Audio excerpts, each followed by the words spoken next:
কিছুক্ষণ পর বাংলাদেশ শ্রীলঙ্কা বাঘ সিংহের হাই ভোল্টেজ ম্যাচ, এবং এই ম্যাচকে কেন্দ্র করে হাইপ স্কাই হাই।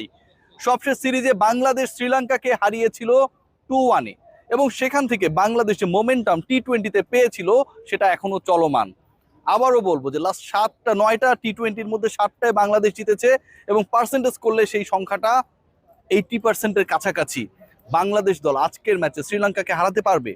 যদি বাংলাদেশ হারাতে পারে, এশিয়া কাপের টপ 4-এ যাওয়ার পথে টিম টাইগার্স অনেকটাই এগিয়ে যাবে। যদি না পারে, তাহলে বাংলাদেশ অনেকটাই বাজেভাবে পিছিয়ে যাবে। সেই ম্যাচে 11 নিয়ে বাংলাদেশের ম্যানেজমেন্টের মধ্যে কি চলছে সেই আলোচনা করব। মোটামুটি একটা সাম আপ পেয়ে গেছি এবং সেই সাম আপে যে ব্যাপারটা দাঁড়াচ্ছে সেটা হচ্ছে আমাদের উন্মাদনা যেমন রয়েছে, খেলা দেখার আগ্রহ রয়েছে।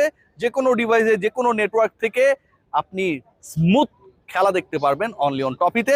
আলোচনায় যেতে চাই, বাংলাদেশ দলে পরিবর্তনের সম্ভাবনা